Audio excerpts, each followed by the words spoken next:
All right, so today we have two blocking issues. I removed the rest from the agenda because I think the JSON one will probably keep us busy for the rest of the meeting because it's a fairly large API surface. But we will start with the networking one that literally just came in like half an hour ago. So Mihao, do you want to talk about this? Yeah, sure. So we use URI to represent URLs in .NET. For example, HTTP client will only let you make HTTP requests through it. And URI may do a bunch of different transformations on the URI string you give it, right? It will validate it. It might escape some characters, unescape some. It will remove dot segments and so on. So it does various little things that may change the exact string you gave it. And so if you try to use it with HTTP client, there are cases where you might not be able to send exactly the string you wanted to send for the path in querying. In this case, we had a few asks to disable either the removal of dot segments or the one behavior, which is that we unescape unreserved characters. Right? If you have escaped the character A, we'll just give it back to you as a letter, since it doesn't have to be escaped, which is problematic in these cases, right, where services depend on an exact representation in the backend. Now, URI in .NET does this based on RFC recommendations, but they're not musts, so we can be more relaxed here in what exactly we do. So we're proposing of adding an API to URI, which is the URI creation options, where you can specify different behaviors of the URI, exactly what you want it to do, and then APIs to take that struct into the URI constructor and the try create helper. Now, in the proposal here, we're not quite sure what to call it, is one of the main concerns. So for disabling the validation, parsing, and like canonicalization of the path and query part of the URI, the name I have here is the dangerous use raw path and query boolean. There's a few other options listed below, like use raw target or disable canonicalization. As far as naming goes, but there are different implications of setting this flag that may not be obvious. So we don't want a common user to see this and toggle it because they think they know what it does. They should really look into exactly what the implications are and if they should use it, since it may not be obvious what all the corner cases of setting such a flag would be. And then as part of, if we're adding like a read-only struct in this case for the URI creation options, we then have more flexibility in extending behavior in the future, or for other minor features. For example, I added here the allow implicit file paths, which is another thing that many users have hit in the past, in that URI will support file paths as valid URIs, even if they're not file : / and so on. So that support is based also on the underlying operating system. So it's different on Unix versus Windows. And you might run into confusing behavior, such as doing /foo is actually a valid URI on Unix, but is not valid on Windows. And it's an absolute URI on Unix, even if you would expect it to be relative and so on. So using this flag would allow you to disable all implicit file path support. So if you wanted to be explicit, you still had the option to do it. But if you knew that what you're passing in are relative URIs or absolute ones, and you don't care about files, and you can just toggle it off.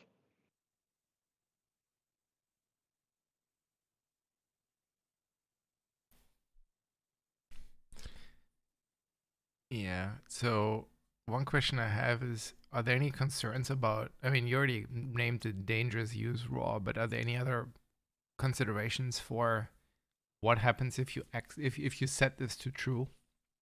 Like security considerations, for example, that would be pretty bad.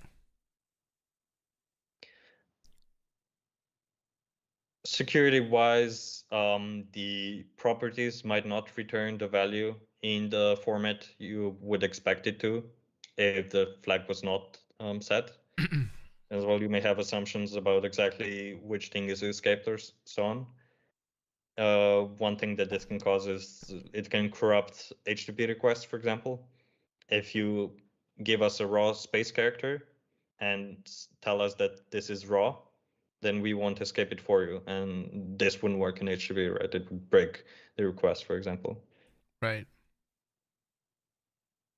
I Yeah, mean, so things like new lines also would potentially break the request line and start injecting headers, correct? Yeah.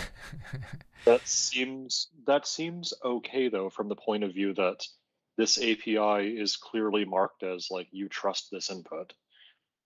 As much as we try to make things safe and foolproof, if we expose an API that's clearly marked as, hey, you'd better know what you're doing before you call this, well, right.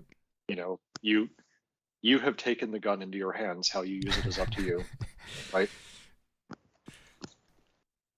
Yeah, I guess my question is, so it makes sense when you control the URI, right? So, but let's say I'm ASP.NET on the server side. How do I retrieve the /foo a equals %42, for example? I mean, that almost seems like you want some sort of global flag that would turn that off, which that seems pretty bad. The raw request line on the server is exposed as a series of bytes or a string if you need it. So basically what you're saying is like, if the API that you get the data from is URI, then you're asking the wrong spot. You should just get the raw request and then get the string data from that. If you care about the raw bytes that came in on the wire, like you should be calling an API that literally gives you the raw bytes. And I know ASP.NET exposes such APIs if you need them. Okay. Yeah, it's called raw target. So there's a way to get at it. About the path and query properties, if you use these options, like, does it just split on question mark and then do nothing else? So Yeah. if I do, okay. Yeah, because if I recall the RFC correctly, like the actual request line itself doesn't differentiate between path and query. It's all just concatenated together, right? Yeah. Yeah, okay.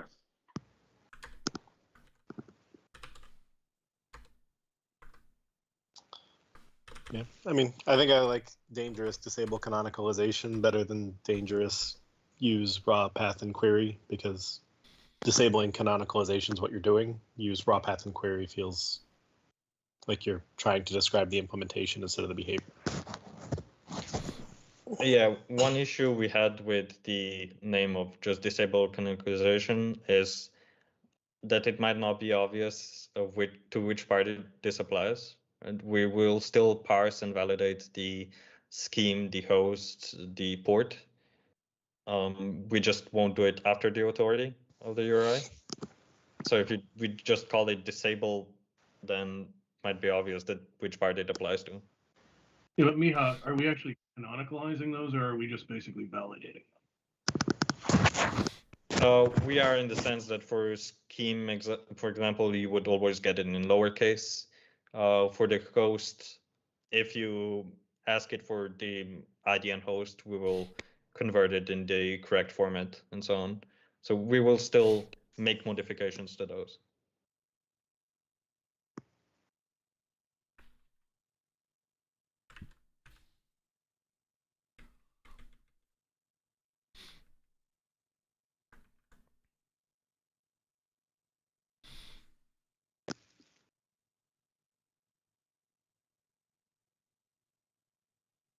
Are there any other questions regarding the API? I mean, my question would be like, do we want this to be a struct?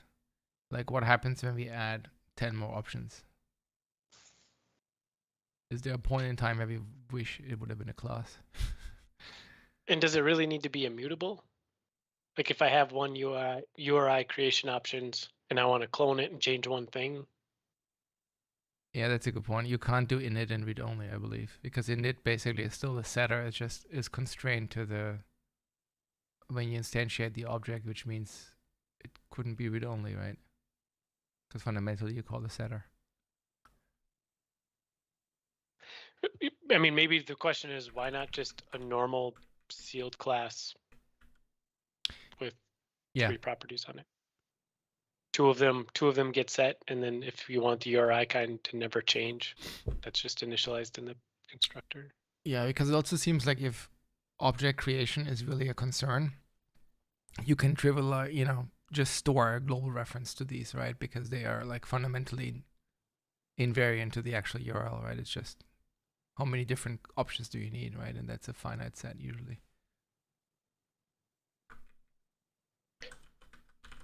Yeah, I personally don't see a reason why it couldn't be a class. It was mainly a struct just because it can be. For example, if you're creating it inline, right, you wouldn't want to allocate accidentally. But if it is a class, don't really see a downside to it. Can someone remind me, what does init mean for cross-language interop? Set. Well, sure, but I mean, I thought that isn't the init somehow marked with a I thought the return type of the setter, like the void return type, I think is marked with a mod break that basically means you can't call it unless you know what init means. But I could be wrong. Why would, sorry, I was late to join, but why does it need to be a init? Like, what's the downside just letting it be get set? Then it shouldn't be a struct. Why? We have lots of structs that have get setter. They're just bags of state. Well, I think we'd already convinced ourselves it should be a class for future expansion. Yeah. I think for setting options, though, I kind of agree with Steven, because the problem is like the problem with mutable structs is when you call a method and it changes some private state, right? But like if it's just, getters and setters for like booleans and ins, like, even if you copy it, like, what's the harm, right? I mean, the problem is once you have like a field or a property of type URI creation options, if somebody else wants to make a property of that, right? And then somebody says right, dot through that property dot set something.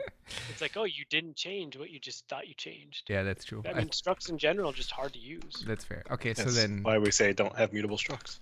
So yeah, this goes back to why don't we just make it a class, make it sealed, and say get set. That seems reasonable. And then the URI kind, I honestly don't care whether we make it constructor or get set. It seems fine either way.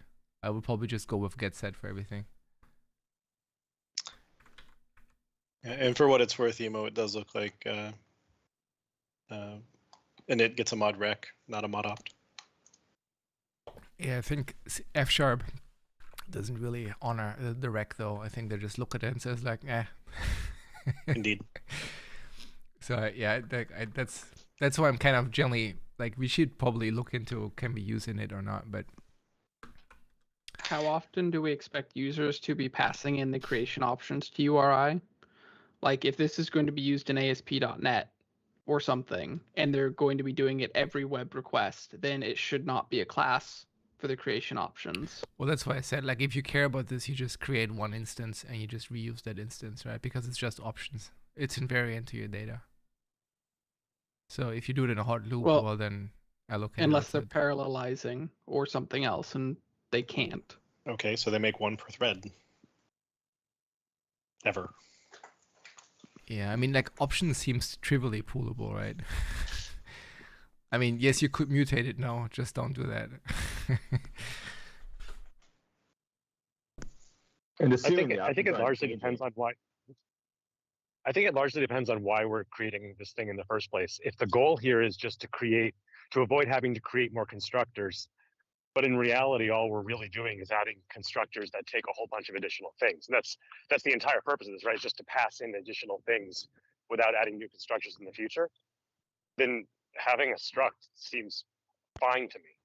Yeah, most other languages would have this be a value type that you pass in as a read-only reference. Yes, but that means that violates two of our guidelines. One is mutable structs and the other is read-only references. Well, at that point, I would also just say, like, why wouldn't we just grow the constructor at that point? Because it's a pain. You just want to pass in one thing. There's You wanna- also you a wanna lot tweak of one thing. there's also a lot of negatives to growing the constructor endlessly, which is why languages that care about perf create option types that are value types that get passed in by read-only reference. And if there's no performance consideration here, then maybe it doesn't matter. I'm just trying to elaborate that, while we do have the rules to help avoid certain failure cases, there's also, I think, other cases like passing in an options type to a constructor where it's really hard to get that wrong. Users likely aren't going to be taking it in themselves. They'll be creating it on the stack right before calling URI, in which case it's very cheap, it's very free, there's no allocation overhead, etc. Yeah, to me, this feels like it's a value tuple, and that has get setters, right? It's just a little bag of state you're passing around, and if you did do something like put it onto have a property that returns from a class, the compiler will warn you if you try and set fields on that thing returned from the property. I don't know, and that it doesn't even feel like the scenario. The 99.999% use case is it's going to be new URI, blah, comma, new options, setting some things.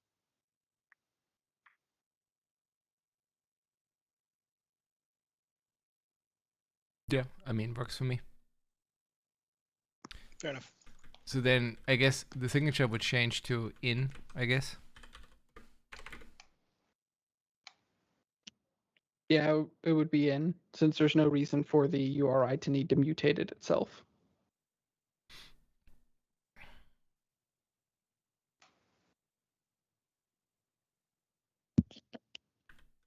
So then let me Although that does speak to, I mean, that gets to why these were init, right? Because if you pacify in, you really want this thing to be read-only. Otherwise, it's defeating the purpose of the in. Not necessarily. If it's in, even if it's not read-only, it would only copy if the constructor ends up mutating it. Yeah, all the gets will be marked as read-only methods. Yeah. Okay, great. That's fine. Yep. Non-read-only structs are only copied when you call a mutating method, which would be the setters. Yeah, I missed that we were going to. I missed that we would explicitly mark the getters as read-only. No, auto props gets on structs are marked read-only implicitly. Oh, okay, cool. So we don't have to do those ourselves. I'm like 99% sure of that. Yeah, and it's also the one case where I think that's a bad decision from the language team because it's implicit semantics about a code contract there, but yeah, that's what they do. And it's weird because if you change it to not be an auto prop, then you lost your read-only. Right. These would not be auto properties. These are internally managing internal flags that correspond to URI flags that are used internally. Okay, well then. Right, so we just should mark them read-only. explicitly mark them as read. Yeah. As a side note, does our API validation support validate that read-only is part of the contract and stays from version to version? I've actually never seen an error about it, so I don't know if that's just because I've never violated it or we're not checking for it. If I remember, I got the support added to flag the difference when we did the changes for vector 2, 3, and 4, since they were mutable structs where the members were explicitly marked read-only. Okay, cool. Because I can imagine us easily bumping up against it and changing something from an auto prop to not.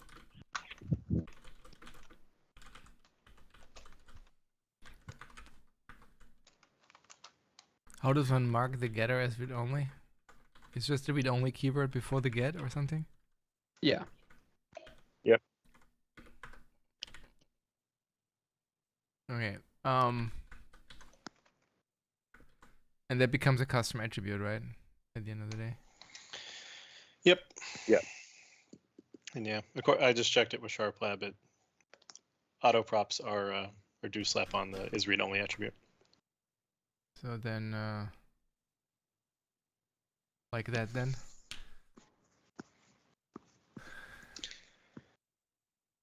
Yeah, that looks right.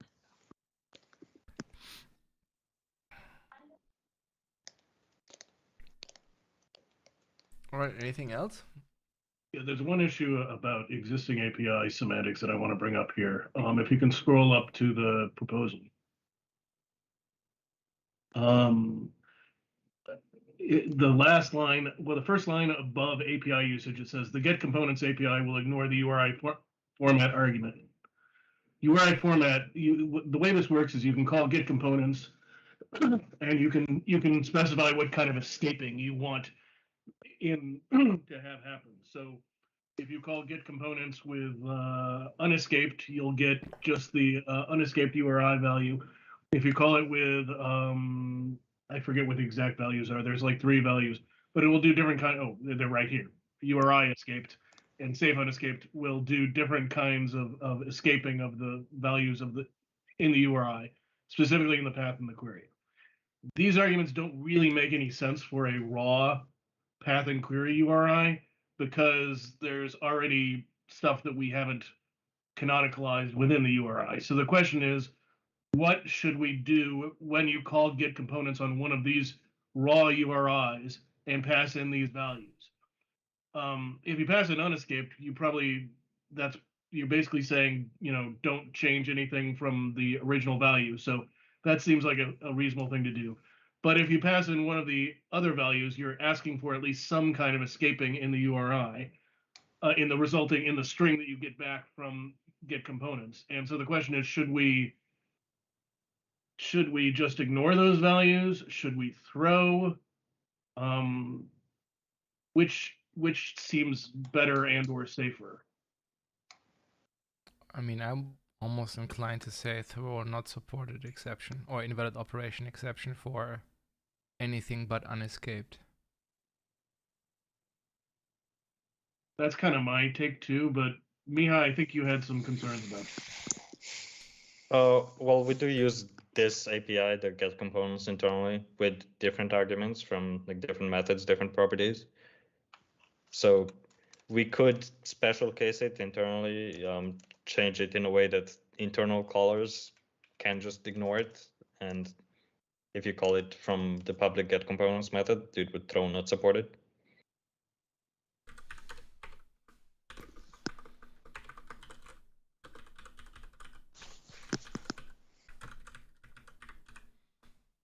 As in, it is technically doable. It's more, should we care, given that you've already said you know better by passing the flag?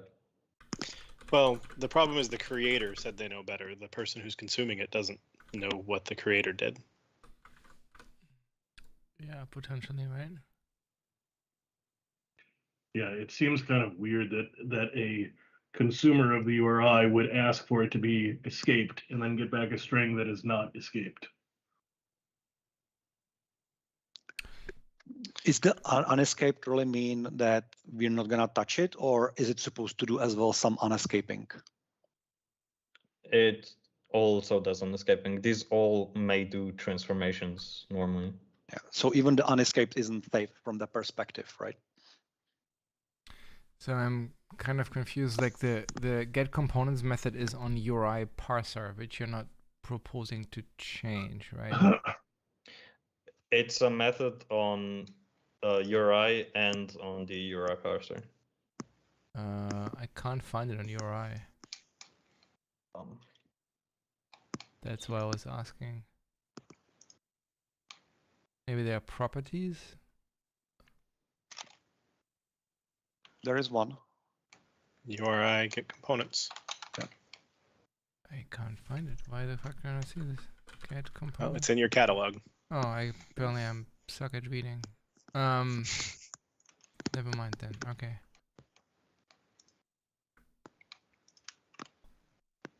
Yeah, sorry, I included the wrong link in the top post. My bad.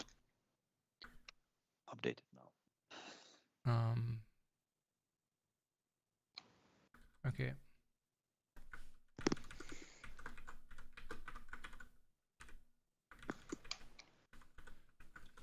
Okay, that makes more sense now.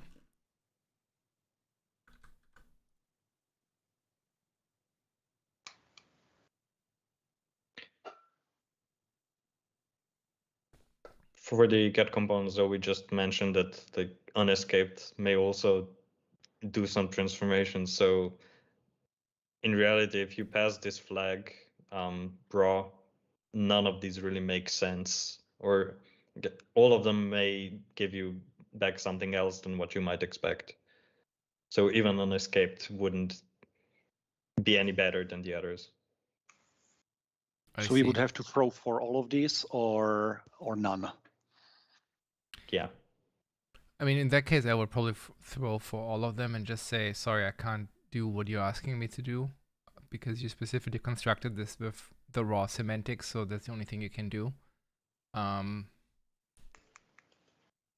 Which is fine. I mean, another option is, I'm not sure, does components give you something that you otherwise wouldn't get? Because then you could also imagine adding an enum value. Or you could just say URI format.raw, right? And then say that's the only thing you can call this API for when you construct a URI with dangerous use raw path and query. Otherwise, if this is just a thing you can do, but you already have access to the individual data anyway, then just throw for all values and call it good.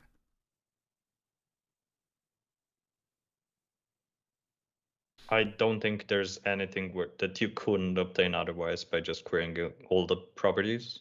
Yeah, then I would just throw for all of them. You might just end up allocating a lot more if you concat all the strings yourselves.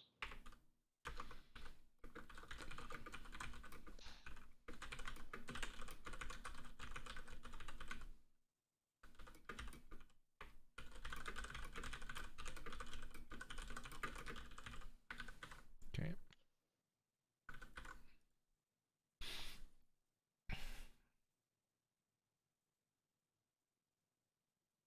I guess should just throw at this point.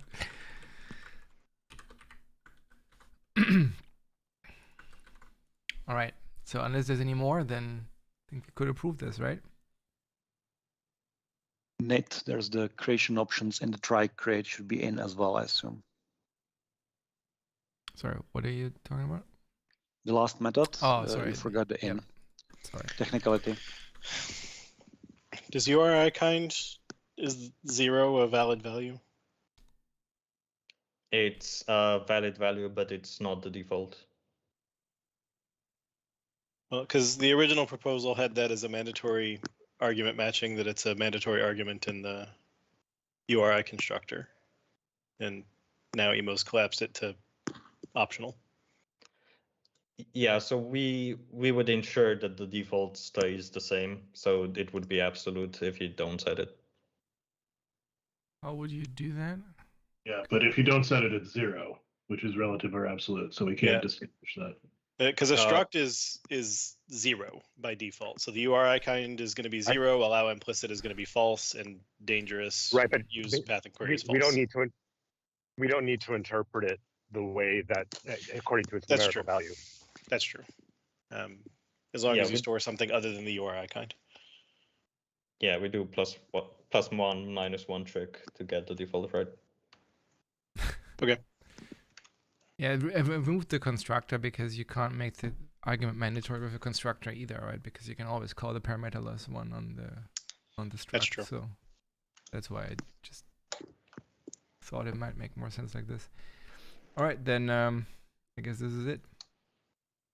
Just So I'm double just curious. checking.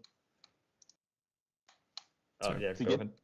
to get the default absolute URI kind behavior, are you suggesting that there would be like some private field that the setter would set so you know whether URI kind is like actually been modified or if it's been explicitly set to relative or absolute? I just wanted to know what the mechanism was. We can shift the values, so we don't have to. We can have it store just URI kind as an integer, and that and into 0 doesn't mean URI kind of 0. It means URI kind +1 or whatever.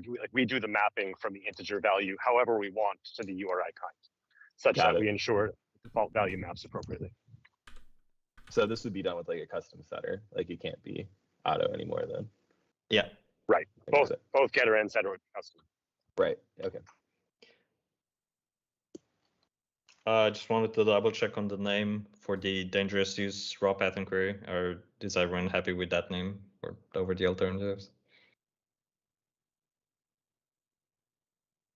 Yeah, I mean, your explanation made sense to me. I mean, I originally had the similar feeling to Jeremy, but then yeah, if you only do it for part of the URI, it makes sense to me to explain which part it applies to.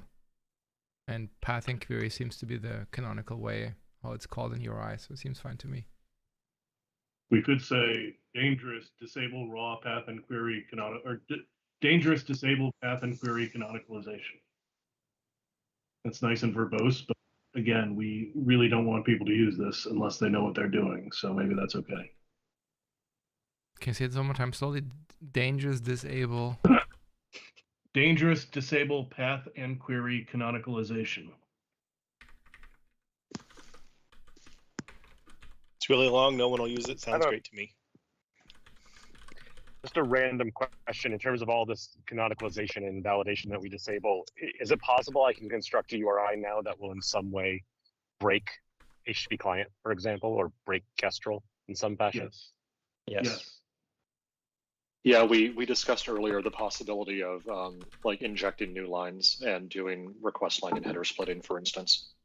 So you could fake like multiple requests Yeah. by using this or something. Yeah, you could smuggle requests through here.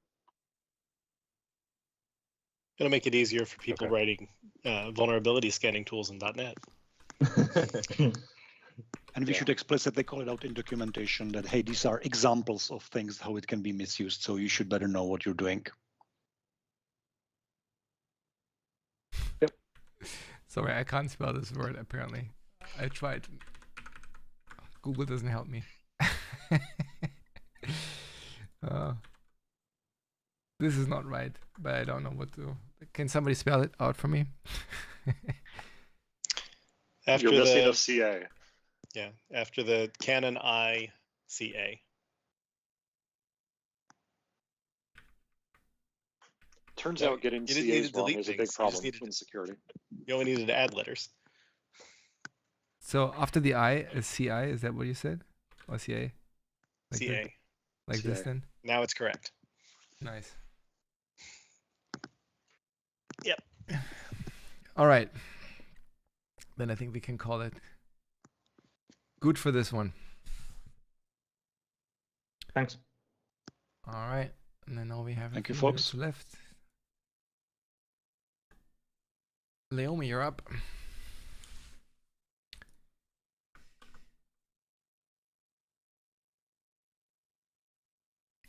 And you're muted, in case you're speaking.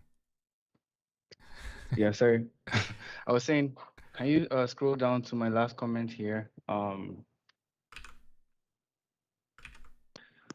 Sorry, scroll up. Just had some discussion with committee member that's not related to this one here. So I just had a smaller diff, and this is just a couple of additions to the methods that the source generated code for JSON will call. So first up, we have this serialized method, which contains serialized logic using the writer directly. So we had a couple open questions about this before.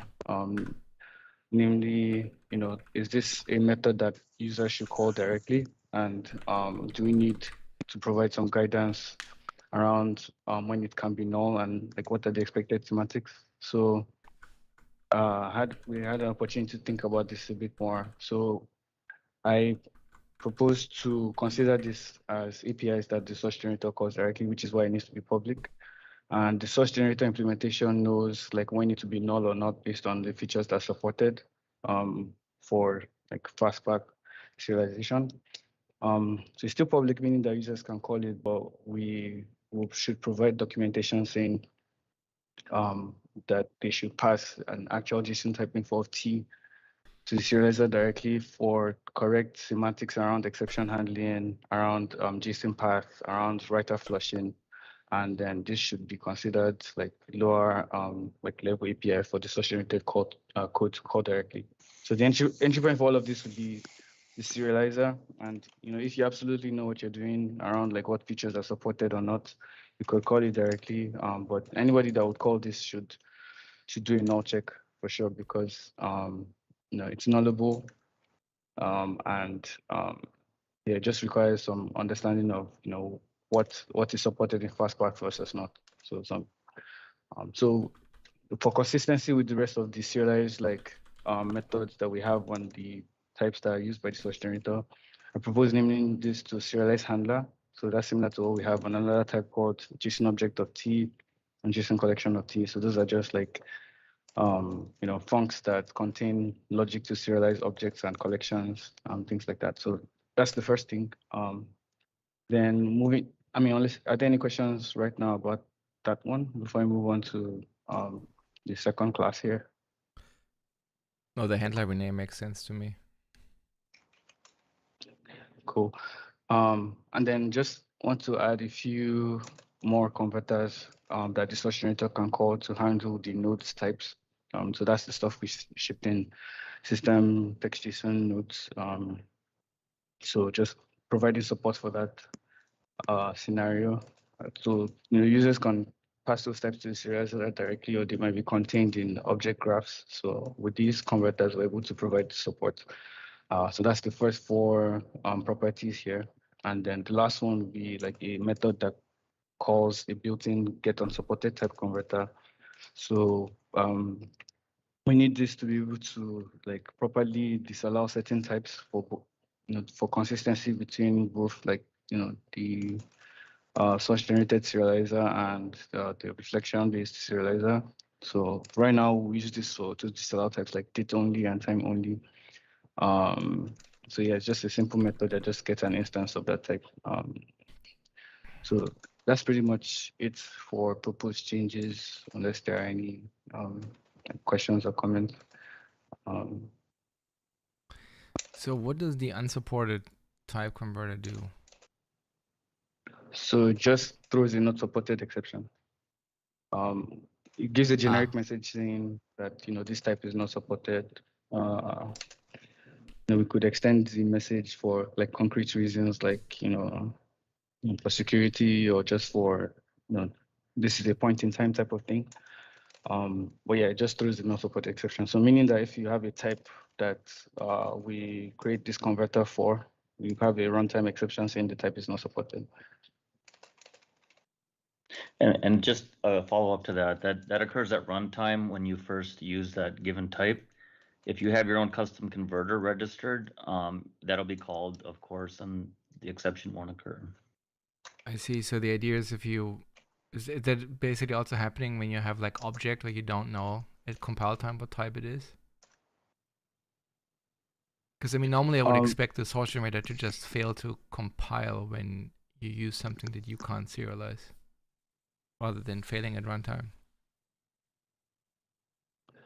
Yeah, for a type that we absolutely do not support for serialization, like multi-dimensional array, we have different behavior there where we just log a compile time error. Why an error makes sense there is because you've explicitly indicated that type for serialization, and we don't support it. I think that's about the only case where we do something like that. Everything else that is not supported by the serializer will be treated by objects. So this gives us an opportunity, like with object semantics, like objects with properties, and similar to how we had like time span issues where we would write a JSON object and a bunch of fields on time span. That would be the behavior for a type that we don't proactively register this converter for. both in source-gen and non-source-gen. But this gives us the ability to like define explicit like not supported behavior. Right. Yeah, I mean, it makes sense if basically like having a converter that handles the runtime error state makes sense. I was just confused why it happened at runtime at all. But yeah.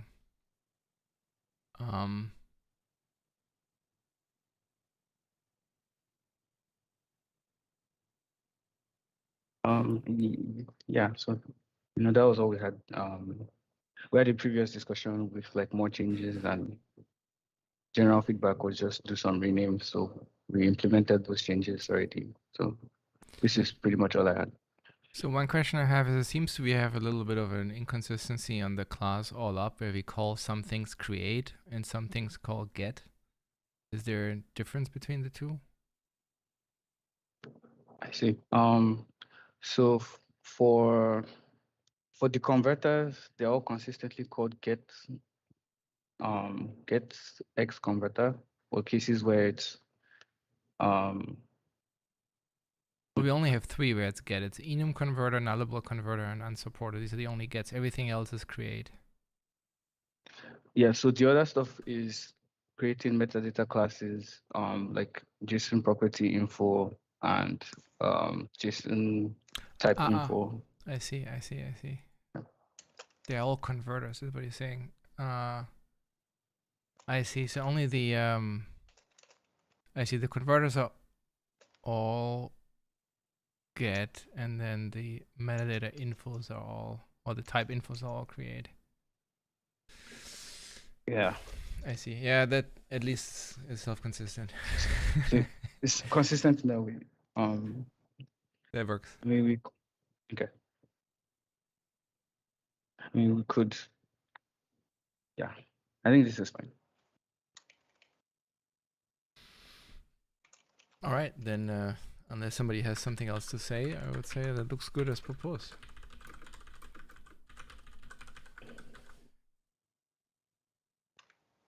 Thank you.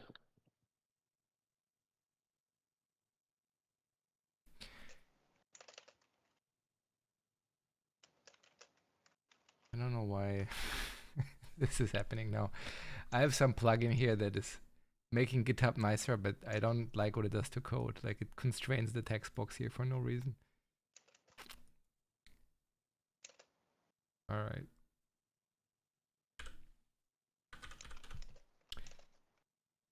Thank you.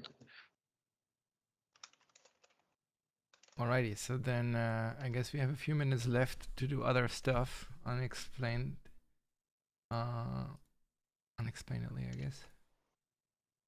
We still have some people on the call to answer these, or did people drop off? I'm still here. Vector. Okay.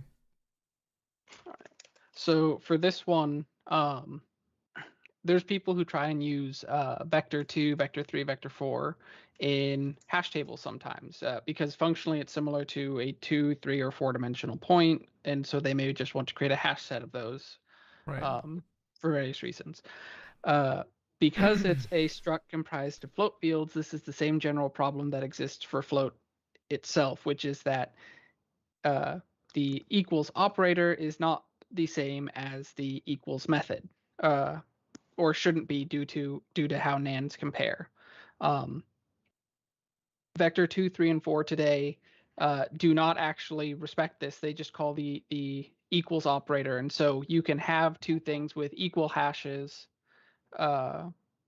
which won't compare, which will never compare equal even if they are the same object. So you can basically corrupt your hash set.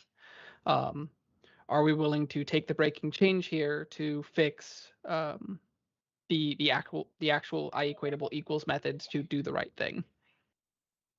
Sorry, did you mean you could end up with different hashes even if they compare equally? No, you can have an object that will never be hittable in the hash table because it will never compare equal to itself. Ah, okay.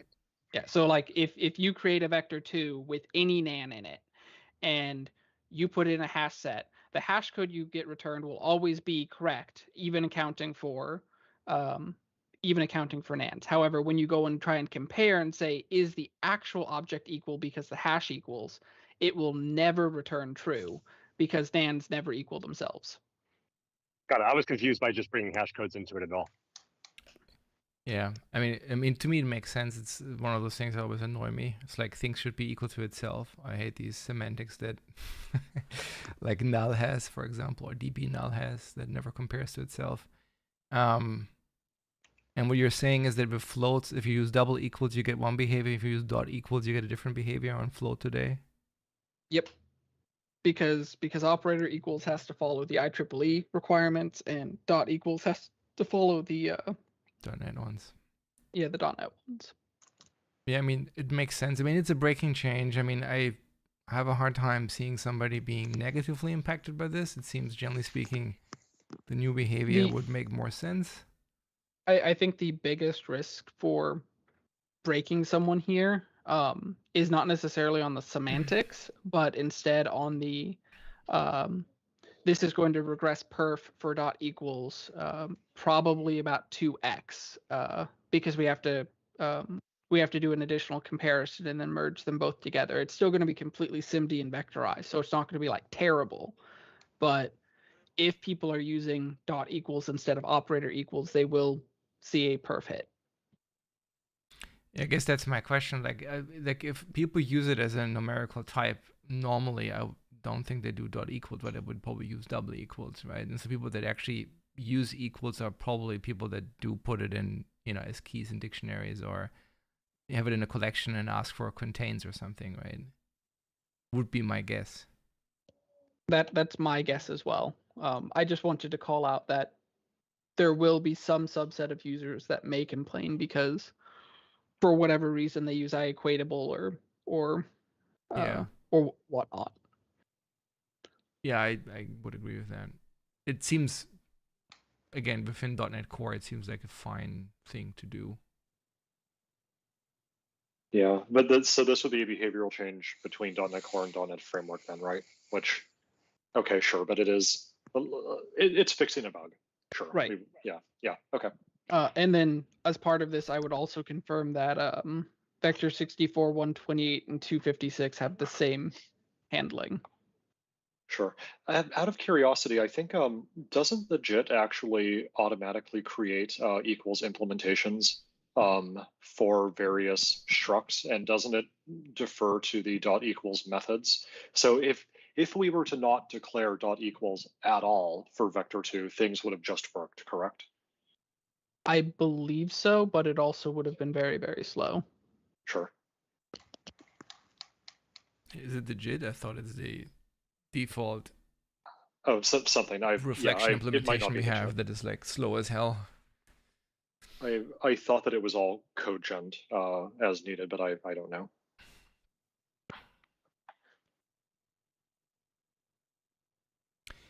Yeah, I mean, I guess there's not really an API change, right? It's just we approve the breaking change, I guess, is the outcome. Do we so there was mention in this issue of having an analyzer for vector 2 if we weren't going to take the change here. I wonder if it would be worthwhile to have an analyzer more generally that says you are implementing an equals method and you're doing an equals equals comparison of a floating point value. Is this really what you intended? That's not a bad idea, actually, because I mean, I can totally see people writing that code because it's not super intuitive that floats are behaving like this. But I mean, because such an analyzer would have caught this problem. Yeah, that is true. And that kind of also extends to the new IEquality operators interface. There may be people who want to use that instead of IEquatable just for simplicity in reading in some cases.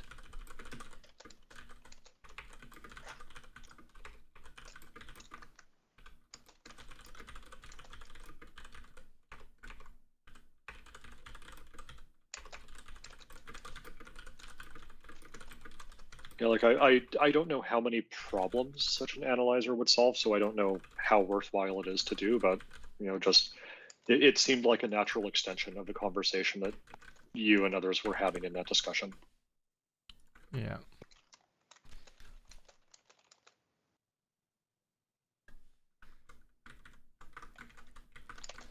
Yeah, seems. All right, then.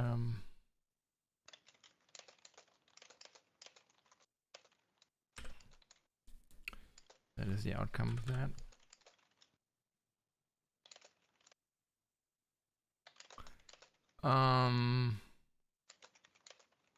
Cool. Then next one is regex. I guess that's Steven. Yeah, so for .NET 7, we're adding a source generator for regular expressions that effectively outputs at C# build time the same thing you'd get with dynamic reflection emit at runtime if you use regex options.compiled. There are a variety of ways we could expose this. The current plan, which we could obviously evolve before we ship .NET 7, is to have a method that returns a regex and put an attribute on it that takes the regex pattern, options, and timeout exactly as you pass otherwise to the regex constructor. So you end up basically declaring a factory method attributed appropriately, and then you can use that method to get your regex instead of using the regex constructor.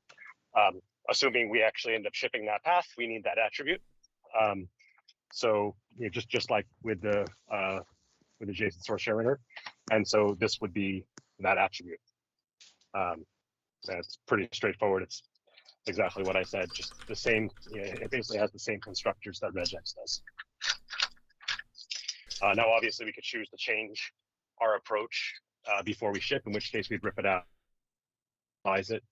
But that's the current plan. What kind of method does this go on? A static partial that returns regex. That's parameters. And partials can return values? They can as a C# 9. Okay. That was enabled specifically to support source generators wanting to provide the implementation for such a method. Excellent. And there's no scenario in which I apply this attribute and the source generator might fail to kick in, and then the method won't behave correctly. Like that's just a non-issue, correct? Absolute worst case, which is what my current implementation does, is it just emits an implementation that basically returns new regex effectively. So worst case is we could do that. The alternative is in such a situation where it couldn't be supported, we throw. But either of those I think is viable. It's not like void partials where the compiler doesn't require an implementation to be provided, if I remember correctly. The compiler will error if you don't provide it here. Exactly. Yeah, that I was trying to, Yeah, if the generator fails, your project cannot compile. Okay, excellent. Which frankly it's actually good behavior, but it's really annoying when building a generator. So if this is applied to a signature that doesn't work, or like a non-partial method, the generator will fail and fail the whole compilation. It'll either fail because the C# compiler can't find the implementation, or it'll fail because the generator issued diagnostics, or both. So for the pre-compiled regular expressions, if they're returning a regex instance, are you deriving the type, or? Yeah, that's what happens on .NET Framework. If you use regex.compile to assembly, it basically emits into your, which is effectively what this is, just as part of the build. You basically spits out into the assembly a type derived from regex. That's also what happens with regex options.compiled. Effectively, there's internal to system text regular expressions. There is a type derived from regex that accepts two delegates, and the regex options.compiled basically manufactures those two delegates and then constructs that derived type. And the source generator does the exact same thing. It spits out a custom derived type into the assembly. And that is actually C#? It's actually C#. Wow, I thought hopefully we would get inline assembly now, but apparently we don't. Yeah, we don't have that yet. Would be nice. If we do, we'll consolidate our implementations and not have one in IL and one in C#. But at the moment, I have a 4,000 line CS file. Holy shit! Yeah. But I guess I'm just confused because nothing on regex looks virtual. No, it's not virtual. It's like there's public fields on it though. Yeah, it's got protected fields. Oh, protected fields, yeah. That's how that whole interaction works. And then there are abstract methods on regex runner. So the way it's designed, for whatever reason, regex has a protected field on it that is a regex runner factory. The regex runner factory gives you back a runner, and that runner has 3 abstract methods. Okay. Yeah, it's beautiful. Is that generated class going to be visible to my code? Unfortunately, yes. We don't currently have a way in C# source generators to create unspeakable names. So if for example, we had the ability to create method local types, then we could embed the type inside the partial method, and it would end up with an unspeakable name. At the moment, we generate a name that you probably won't type, accidentally, but if you were to figure out the pattern that's used, you could speak it, and we would say, please don't do that. In fact, we could even write an analyzer that says you're using a name you shouldn't be using, but I don't think we need to go that far. Yeah, like if you go out of your way to utter an unspeakable word, like that's on you. Yeah, and Emo, the API catalog doesn't seem to list protected fields. You might want to work on that. I kind of like that, because these fields are not pretty. Well, I was just looking at it, and I'm like, there's no way that you could make this work, because I was using Emo's tool instead of the doc site. Well, it has worked this way since .NET Framework 1.1, or whenever it was that compiled to assembly was introduced. But it's also one of the reasons why we can't change certain aspects of the implementation of regex, because those implementation details, like using a hash table instead of a dictionary for things, end up being surfaced through those protected fields. Mm-hmm. So, Steve, we actually had a few days ago some bugs opened up against regex regarding globalization, and I don't remember offhand if the current culture is captured at the time that the regex is created, or if it's queried at the time of match. Do you know how your API here might account for that? Yeah, so the answer is yes. It is inconsistent, and it uses erroneously, for both interpreted and compiled, data from the current culture at the time of regex construction and at the time of match, and you can end up with weird issues. I think. So they're not necessarily consistent. Awesome. They're not, and depending on how you use them, you're going to end up with oddities. Now, I think we should probably fix that and say just the culture is the one that is set at the time of regex construction, because that's the most consistent thing we could do. The alternative, we just say it's set at the time of match, but that has implications for performance, because now you're having to there are things that you can do based on culture at kind of compile time that you now would have to do at runtime. Now that it does that said, there's an interesting implication for the source generator. Effectively, construction time is C# build time. Mm-hmm. So you'll be baking in the current culture at the time of build into the regex, which is obviously strange. Yeah, and I would be supportive, by the way, if you wanted to say this only does invariant, end of story. I mean, we could do that. We could do that in one of two ways. Either throw, if you don't specify culture invariant, regex options.culture invariant, or say regardless of whether you specify culture invariant, you get culture invariant. Right now, my implementation does exactly what regex options.compile does. It just does it at build time. So you're going to get potentially strange behavior. I mean, if you're building in ENUS, you're going to get ENUS. If you're building in FRFR, you're going to get French. Or if you're building in Turkey and you're running in US, weird things are going to happen. So we can figure that out. There's definitely some open issues here, both for the current implementation and for the source generator.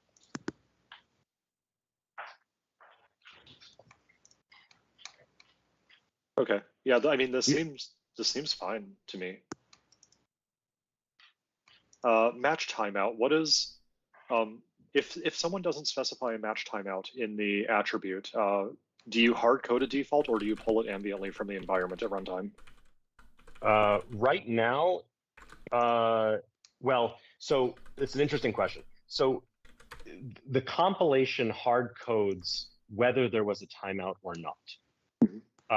And it generates more efficient code if there was no timeout. So currently what happens is it will generate the code based on whether there's a timeout or not. And it doesn't pay attention to any ambient settings. We could change that, but that's currently what happens. So that means if we don't specify a timeout, there isn't one? On that particular compilation, that's correct. Does that match precompiled regex? Yes. That is weird. Okay. Well, let me. You mean regex option regex.compile to assembly? Yes.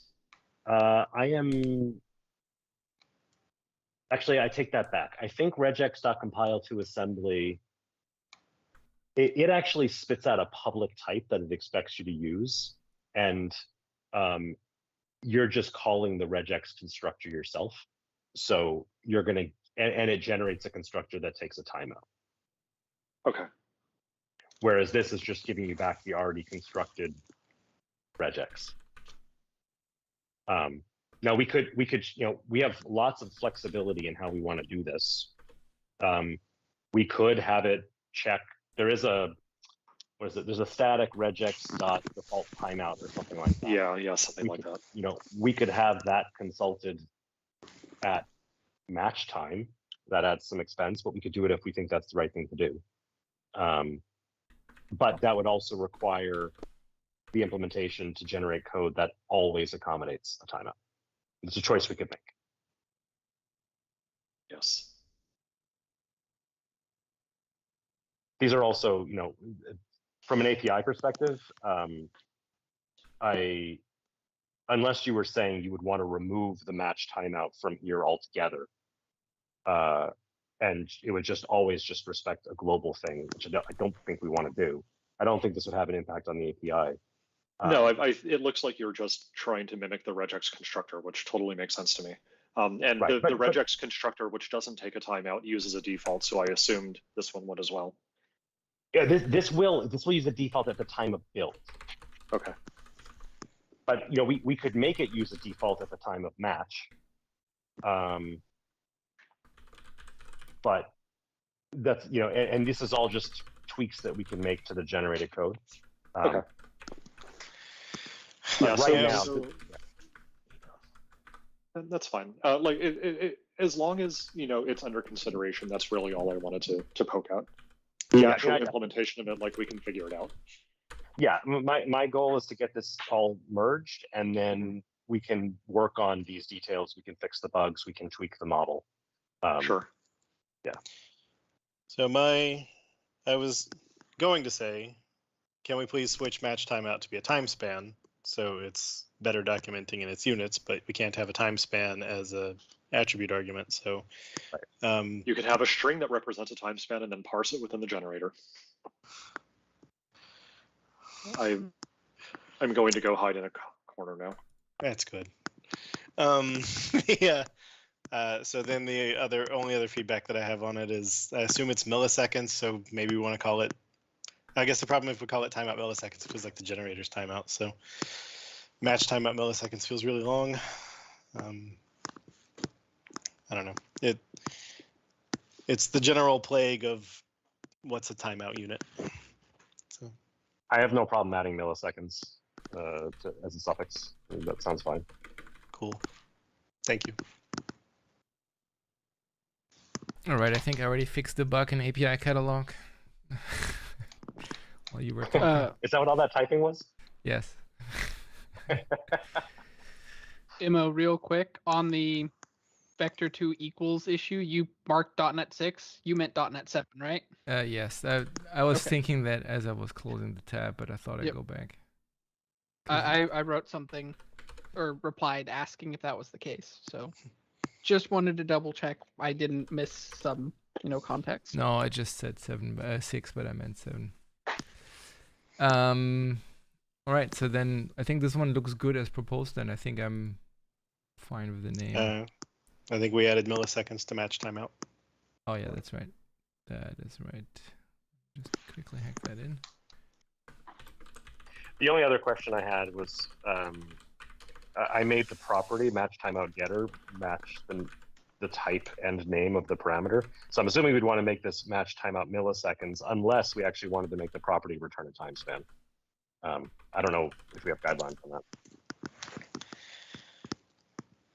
I mean, making the property return a time span is only valuable if someone's going to actually instantiate it. I assume that the generator, like the generator is going to pass it through, right? Yeah. The generator doesn't even, it doesn't construct one of these things. It purely looks at the C# syntax tree. Yeah, so I would rename both to match timeout milliseconds, leave it as an int, and not bother with the time span version because no one should realistically, no one's going to instantiate this attribute. Yeah.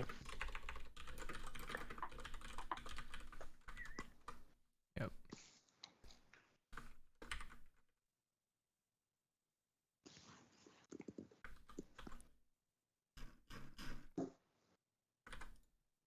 So this one.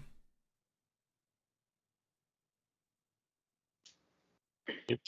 Ship it. Yep.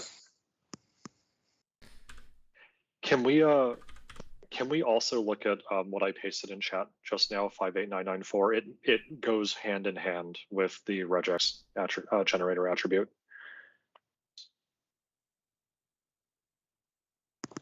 Is this something that we would want to consider at the same time? I know this isn't marked API ready for review, but the regex generator attribute I think is kind of forcing the issue here. What this is saying is it's an attribute that you put on an attribute that's responsible for code generation. And it's used by, for instance, the build system to say, hey, don't put the regex code gen attribute in the final product because no one's going to be looking for it anymore. If there's not consensus that we should talk about this now, then we can defer it to later, but it seemed like it was very strongly coupled to what we just discussed.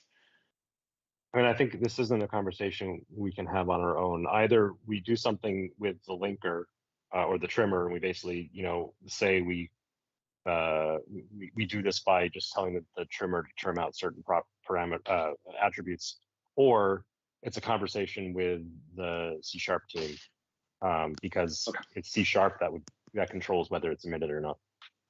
Okay. Yeah, also, I think I would also start with not changing attribute usage. I would probably just have a secondary attribute. Yeah, if this is generally seen by the group as something worth pursuing kind of in general, then, one of us should probably at least start driving this. Again, just because it seems like it goes hand in hand with what we just discussed. Yeah, I mean, we've had conversations for, I think, years now about source-only attributes, which is effectively this is saying, this is describing that capability. Yeah, to match emo, I would do this as code generation attribute instead of changing a very critical attribute. Awesome. And Steve, you said you were actually ready to check in already? I still have some bugs, but I'm working those out. You can just say that those are bugs in regex and not your own code. No, they're definitely in my own code. I've been staring for an hour line by line IL versus C# to figure out what I fingered. Okay. Right, then given that we are already 10 minutes over time, I would say let's wrap up and then I see you all next week. Thank you all.